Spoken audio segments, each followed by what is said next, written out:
오늘은 하나님 시리즈 마지막으로 말씀을 드리겠습니다.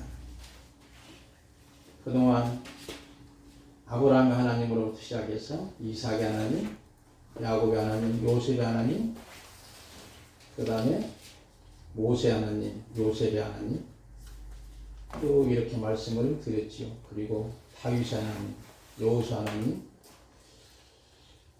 오늘은 무엇보다도 중요한 것은 이제 마지막 부분에 나의 하나님, 여러분의 하나님이 어떤 분인지 우리가 한번 깊이 묵상해 보면서 나의 하나님은 어떠한 하나님이었는지, 성경에 보면 인물이 1888명 정도 된다고 합니다. 우리가 비록 성경 속의 인물은 아닐지라도 이미 생명책에 여러분과 제 이름이 있는 줄 믿습니다. 그래서 얼굴 없는 사람일지라도 바로 우리 하나님, 나의 하나님이 어떤 분으로 느끼시고 살고 계신가요? 전능하신 하나님이신가요? 아니면 나의 아버지 하나님, 보호하신 하나님, 다윗처럼 나의 힘이 되신 하나님, 또한 승리케 하시는 하나님, 모세처럼 기적의 하나님, 아브라함처럼 준비하신 하나님, 야곱처럼 부욕케 하신 하나님, 요셉처럼 형통케 하시는 하나님으로 각각 주신 은사가 있을 겁니다. 저는 무엇보다도 나의 하나님은 그 무엇보다도 나를 참된 자유를 주신다는 거지요. 참된 자유야. 오늘 말씀이 우리가 너무 잘 아는 내용이지요. 진리를 알지니 진리가 너희를 자유케 하리라. 자유롭게 하리라. 갈라디아 5장 1절 보니까 그리스도께서 우리를 자유롭게 하려고 자유를 주셨으니 그러므로 굳건하게 서서 다시는 종의 멍에를 매지 말라. 바로 여기에 진리를 알지니 바로 우리는 하나님 예수 그리스도를 알게 됨으로 통해서 그 진리가 나를 참된 자유함을 주시는데 그 참된 자유함이 뭘까? 첫째는 죄로부터 자유합니다. 인생이 가장 힘들고 어렵게 하는 근본적인 이유가 바로 죄 문제입니다. 인생을 망치게 하는 것, 축복된 사람이 저주로 끝나는 것도 역시 죄 문제입니다. 죄의 싹은 사망이요 하나님은 사는 그리스도 예수 우리 주 안에 있는 정생이라고 말씀합니다. 야고보 사도는 욕심이 잉태한즉 죄를 낳고 죄가 장성한즉 사망을 낳는다고 했습니다. 그러므로 우리의 모든 인생의 문제는 죄로부터 온 것이지요. 그러므로 누구든지 십자가의 진리, 십자가를 통과하지 아니하면 이 죄악의 문제로부터 자유함을 얻을 수 없는 거예요. 그러므로 우리는 십자가의 진리를 알고 그것을 통과해야만이 죄로부터 참된 자유함을 얻을 줄 믿습니다. 그러므로 주 없이 살 수 없다고 고백하며 십자가의 전달자로 살게 됩니다. 고린도전서 1장 18절 말씀, 십자가의 도가 멸망하는 자들에게는 미련한 것이요 그러나 구원은 우리에게는 하나님의 능력이라고 말합니다. 바울 사도는 이렇게 또 말합니다. 갈라디아 6장 14절, 그러나 내게는 우리 주 예수 그리스도의 십자가에 결코 잘할 것이 없으니 이유는 누구든지 나를 괴롭게 하지 말라. 내가 내 몸에 예수의 흔적을 지니고 있노라. 바로 십자가만을 자랑하겠다는 거예요. 고린도서 2장 2절을 보니까 내가 너희 중에서 예수 그리스도와 그의 십자가에 못 박힌 것 외에는 아무것도 알지 않기를 작정했다고 말합니다. 그러므로 우리가 죄로부터 자유를 얻으려면 십자가만을 자랑하게 되는 것이죠. 세상 사람들은 가지고 있는 것을 자랑하지. 예를 든다면 한 40대나 50대들은 내가 타고 다니는 승용차가 고급이냐 고급이 아니냐 그것을 자랑하고, 학생들은 내가 신는 신발이 과연 메이커의 신발이냐 아니냐 이것을 자랑하고. 여러분 생각합시다. 황영조 선수가 마라톤을 잘하지 않습니까? 그분이 신발을 만약 1억짜리 신었어요. 그러면 신발을 자랑합니까? 아니잖아요. 마라톤에서 1등 간 것을 자랑할 수 있는 거죠. 근데 세상 사람들은 자기의 부와 자기의 권력과 자기의 명예를 자랑하는 거예요. 여러분, 솔로몬 왕이 부귀영화를 누렸지 않습니까?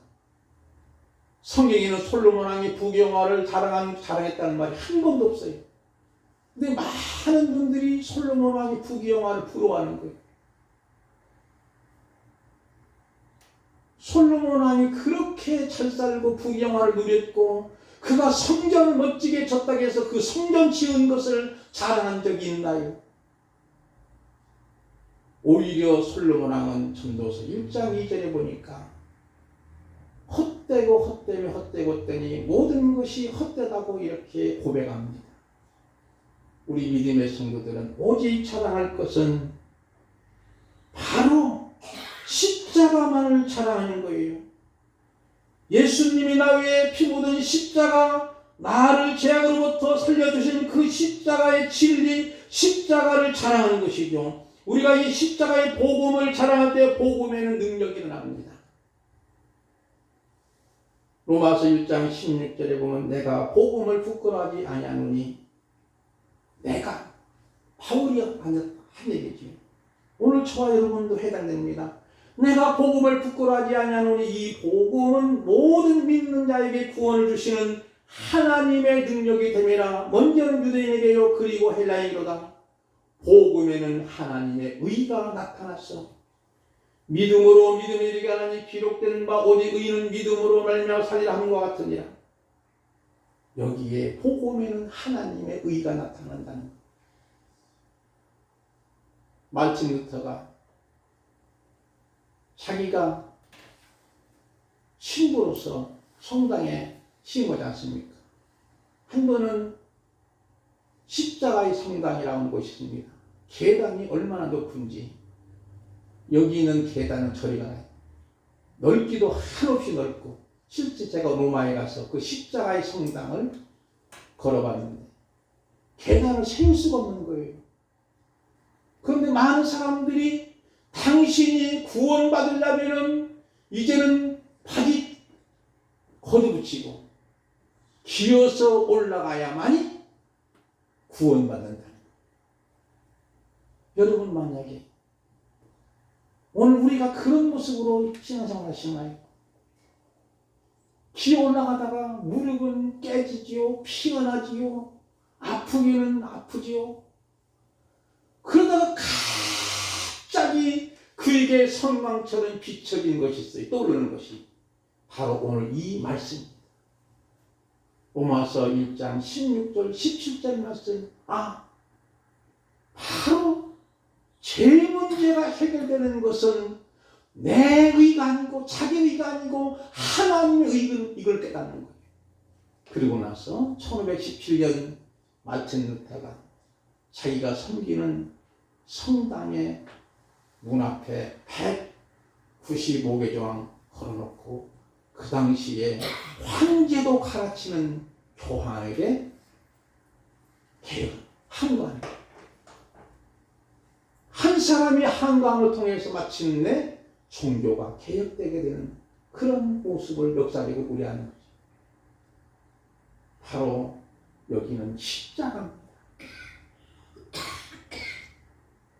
사랑하는 성도 여러분이요, 나의 하나님은 무엇보다도 저와 여러분에게는 죄로부터 자유함을 주시고 그 다음에는 상황으로부터 자유함을 주십니다. 가난해도 공부를 못해도 괜찮게 느껴집니다. 예수님을 만나면 이러한 것들이 다 문제가 되지 않습니다. 하나님이 사용하시면 되는 겁니다. 가난한 자들을 불러 부유한 자들을 부끄럽게 하시고 약한 자들을 들어쓰시고 강한 자들을 능가하게 하십니다. 오늘 우리 한국의 코로나 상황, 전국의 세계적인 코로나 상황 속에 우리 특히 한국 교회가 여러 가지로 변화가 되고 있지요. 첫째는 무엇보다도 기독교 신앙의 본질에 대한 추구가 있습니다. 성도는 교화 예배, 주일 성도에 대한 본질의 질문을 던졌고, 교회 건물만이 아니라 바로 성도들이 모이는 곳이 바로 교회인 걸 알게 되는 것이죠. 예배는 삶으로 드린다는 걸 알게 되지요. 또 주일날은 일요일뿐만 아니라 모든 날이 주님의 날임을 실감하게 되지요. 예배당은 거기나 존재했고 온라인 예배나 요일, 장소, 시간 상관없이 가능했고 이제는 문제는 온 성도들의 가정예배 회복입니다. 그래서 어떤 상황에서도 하나님을 만나는 사람은 자유함을 얻는 거예요. 처음에는 이 코로나 상황 속에서도 가장 당황스러운 것은 목회자입니다.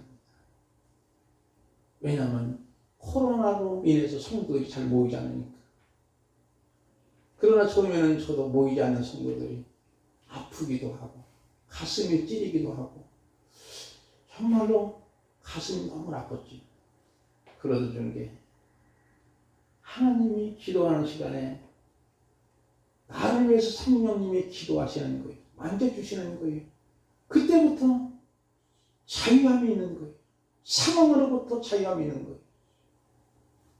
여러분, 오늘 우리에게도 어떤 상황 속에서도 내가 예수님 안에 있다면, 십자가를 통과했다면 성령님이 나를 위해 탄식하며 기도하는 줄 믿습니다. 지금도 하나님이 탄식합니다. 지금도 하나님이 코로나와 싸우고 계시는 줄 믿습니다. 로마서 8장 26절에 이와 같이 성령도 우리의 연약함을 도우시나니 우리가 마땅히 기도할 걸 알지 못하나 오직 성령이 말하신 탄식을 위하여 친히 간구하시느냐. 그 후에 이어지는 말씀을 또 보게 되는데, 마음을 살피시는 이가 성령의 생각을 하시나니 이는 성령이 하나님의 뜻대로 성도를 위하여 간구하심이라. 우리가 알거니와 하나님을 사랑하는 자 그 뜻대로 부르심을 입은 자들에게는 모든 것이 합력하여 선을 이룬다고 했습니다. 그러므로 오늘 저와 여러분은 상황으로부터 자유함을 얻는 거예요. 오늘 믿음의 성도들은 가난해도 예수님 믿는 것 때문에 누가 조롱하더라도 상황으로부터 자유함을 얻게 됩니다. 비록 잘 다녔던 직장을 떨어져도 하나님의 자녀이기에 자유함을 주십니다. 이유는 뭘까요? 주님이 그 크신 사랑으로 인하여 하나님의 자녀를 반드시 책임져 주실 줄 믿습니다. 관건은 뭐냐면 내가 하나님의 자녀냐 아니냐가 중요한 거예요. 왜 우리가 불안과 초조함과 염려와 근심 속에 있을까요? 아직도 내가 하나님의 자녀인 것인지 아닌 것이 불확실하기 때문입니다. 그러나 하나님의 자녀라면 지금 상황이 어떠한들 그 상황 속에서 진정한 자유함을 얻게 되는 줄 믿습니다. 또한 타인으로부터 자유함이 있습니다. 대형교회를 신고하든 아주 작은 교회를 담임하든 무엇보다도 얽매이지 않고 있는 상황에서 하나님의 영광을 드러내면 되는 것이죠. 이 같은 자유함은 우리가 예수님을 만난 후로부터 하나님과의 화평을 누리기 때문이고, 이것이 바로 믿음의 복일 것이고, 이 믿음과 내가 예수님을 만나는 것은 전적으로 하나님의 은혜였던 거예요. 우리는 보통 이런 것들로부터, 이 상황으로부터 자유함이 없는 때가 많아요. 그러나 십자가의 진리를 통과하고 진리를 알지니 진리가 너희를 자유롭게 하리라고 한 이 말씀이 깊이 내 속에 박혀지게 되면 분명한 것은 모든 상황으로부터 자유함이 됩니다. 하나님은 분명히 너는 내 자녀야, 너는 내 백성이야. 전능하신 하나님을 경험하셨습니까? 아브라함처럼 준비되신 하나님을 준비했습니까? 다윗처럼 나의 힘이 되신 여호와여 내가 주를 사랑합니다. 이와 같이 나 힘이 되신 하나님을 만나셨습니까? 여호수아처럼 승리케 하시는 하나님을 만나셨습니까? 요셉처럼 형통케 하시는 하나님을 만났습니까? 그러면 분명한 것은 우리에게는 하나님의 자녀요. 나는 누가 뭐래도 하나님의 백성이면 자유함이 있는 거예요. 상황으로부터. 그리고 그 자유함 속에 진정한 평화가 이루어지게 됩니다. 로마서 5장 1절에 보니까 그러므로 우리가 믿음으로 이롭다 하심을 받았으니 우리 주 예수 그리스도 말미암아 하나님과 화평을 누리자 그랬죠. 하나님과 화평을 누리는 자는 어떻습니까? 엄청난 환난 중에도 즐거워합니다. 환난 인내를 낳습니다. 인내 연단은 소망을 이루는 줄 압니다. 이렇게 말합니다. 하나님과 화평이 이루어지니까 나와 하나님과의 죄의감이 무너지고 하나님과 언제든지 교제할 수 있고 하나님과 언제든지 의논할 수 있고 친밀한 관계가 된다면 하나님과 나와의 화평의 관계. 여러분 생각해 봅시다. 대통령하고 평상시에 대통령과 통화할 수 있는 사람이라면 대단한 사람이지요. 여러분은 더 대단합니다. 왜 그럴까요? 언제든지 하나님과의 직통전하자. 언제든지 여러분이 집에서든지 교회에서든지 버스간에서든지 지하철에든지 길을 가다가도 하나님 아버지 부르면 하나님이 그래 왜 부르냐? 이렇게 대답하시는 거예요. 그 하나님을 우리가 만나야 되는 거예요. 이게 바로 평화입니다. 그 하나님이 어떤 하나님일까요? 한없이 한량없이 끝없이 큰 하나님의 사랑 때문입니다. 욕심도 많고 죄도 많고 시기도 하고 시샘도 하고 질투하고 남을 미워하는 우리 인간적인 면에서 도무지 사랑할 만한 이유도 원인도 없는데도 왜 하나님이 우리를 사랑하시는 걸까요? 아까 말씀드린 것처럼 우리가 하나님의 자녀이기 때문이죠. 누가 말해도 너는 내 아들이야 내 딸이야 그 사랑을 받고 있기에 우리는 참된 자유함을 누리는 것이죠. 사랑에는 조건이 없는 거예요. 스가랴 선자는 나의 하나님이 여호와가 너희 가운데 계시니 너는 구원의 백보시 전능자시라. 그가 너로 말미암아 기쁨을 이기지 못하면 너를 참담히 사랑하시면 너로 말미암아 즐거이 부르며 기뻐하시라 하리라. 너의 하나님 여호와가 너희 가운데 계시니 그는 구원을 베푸실 전능자시라.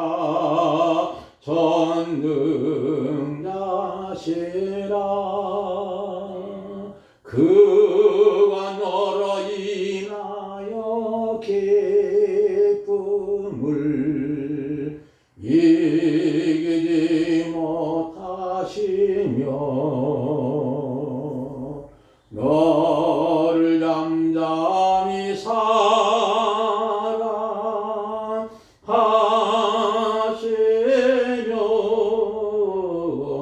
즐거이 부르며 기뻐하시리라.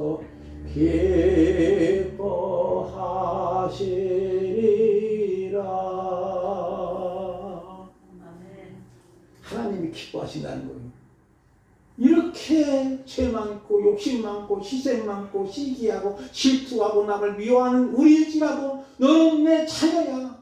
그러기에 나를 사랑을 통해서 하나님은 기뻐하시는 그것을 우리가 알 때 우리는 모든 상황으로부터 자유함을 갖게 됩니다. 사랑은 황당하더라고요. 안 되는 상황에서도 사랑이 성립됩니다. 그래서 우리의 살 길이 여기 있는 거예요. 하나님의 사랑은 충분하고 더 이상 무엇이 필요하지 않습니다. 어느 개척교회 전사님이 지금은 이제 상당히 훌륭하신 목사님 됐는데 결혼을 잘했습니다. 초등학교 선생님하고 결혼했는데 신학생 때 사귀신 분인데 너무너무 생활도 어렵고 뭐 정말로 너무 어려워서 이제는 교회를 개척해 봤답니다. 지하 예배당을 하나 얻어가지고 월세로 살 집이 있어야죠. 그러니까 예배당 뒤쪽에다가 커튼을 쳐놓고 거기다가 이제 강의 침대를 놓고 거기서 생활하면서 신학교도 다니고 이렇게 해서 이제 개척을 시작했는데, 그 초등학교 선생님하고 결혼한 거예요. 대박난 거예요, 권사님. 나중에 이제 어느 정도 교회가 성장해가지고 이렇게 이제 했을 때 사모님에게 물어봤더니, 여보, 왜 나 같은 사람 결혼했어? 그러더니 그 사모님 하는 말이, 너무 당신이 불쌍해서 결혼했다는 거예요. 사람 한 사람 살리는 집착 있고 결혼했다는 거예요. 여러분이요, 어떤 조건을 따지지 않는 거예요. 그분이 만약에 조건을 따졌더라면 결혼할 수 있었을까요? 하나님이 사랑하게 만들었고 불쌍히 여기게 만들었고 그러기에 결혼할 수 있었고, 그런 모습으로 통해서 두 분이 같이 동반자로서의 사역을 감당하는 모습은 아름다운 모습이 아니겠사옵니까? 바로 우리도 이와 같은 거예요. 나 같은 죄인입니다. 허물 많은 죄인입니다. 보잘것없습니다. 내놓을 만한 것도 없는 거예요. 그런데도 하나님은 무조건 따지도 않고 묻지도 않고 나를 사랑하신 거예요. 그 사랑 때문에 우리는 자유함을 얻게 됩니다. 누가복음 15장에 보면 우리가 너무나 잘 아는 둘째 아들의 비유가 나옵니다. 진정한 탕자는 큰아들이죠. 이 둘째 아들이 아버지로부터 분깃을 받아가요. 상속권을 받아가. 그 당시 아버지 상속권을 달라고 하는 것은 아버지 죽어주시오 그런 거예요. 불효자잖아요. 상속을 받으면 아버지가 죽어야만 상속을 갈 수 있는 거예요. 그런데도 상속권을 달라고 때를 쓰니까 아버지가 그에게 가는 분깃을 줘버리고, 그가 이제 그 상속권을 타가지고 먼 나라 가서 지 맘대로 살다가 나중에 보니까 화랑방풍해가지고 다 돈 떨어지고 신발 떨어지고 옷 떨어지고 먹을 것 떨어지고 아무것도 없는 거예요. 배가 너무나 고프니까 돼지 치는 집에 가서 혹시라도 얻어먹을까 일하고 나서. 그런데 밥도 제대로 안 주는 거예요. 그런데 너무너무 배가 고프니까 이 사람이 이제 돼지 여물통을 뒤져보는 거예요. 돼지 여물통을 뒤져보니까 찌끄러기도 없는 거예요. 누룽지도 없는 거예요. 결국은 딱 손에 걸리는 것이 있으니까 뭐냐, 딱 보니까 쥐 없는 거예요. 딱딱한 거예요. 먹을 수도 없잖아요. 너무나 배가 고프니까 세상만으로 환장한 거예요. 정말 북한 사람들이 탈북하는 이유가 너무나 배가 고프니까 탈북한다는 거예요. 그러니까 아버지께로 가는 거예요. 우리 아버지 집은 종도 많고 먹을 것도 많고 부자인데 왜 내가 이렇게 고생하지? 면목도 없잖아요. 아버지 앞에 감히 갈 수 없는 이 아들이에요. 왜 아버지 품깃을 나가지고 정말 허락만 다 써버리고 완전히 산 것이 알거지가 되고 온 상황에서 아버지가 좋아할 아버지가 과연 있을까? 그런데도 그 아버지는 그러잖아요. 언제나 이 아들이 사랑만 있으면 돌아올 거야. 학수고대하는 거예요. 그러니 그 아들이 저 멀리서 처벅 오는데 많은 종들은 그 집에 둘째 아들인지 몰라요. 어떤 거짓 녀석이 오나? 어떤 노숙자 녀석이 오나가 보다? 이렇게만 느꼈지만 아버지는 척봉을 하는 거예요.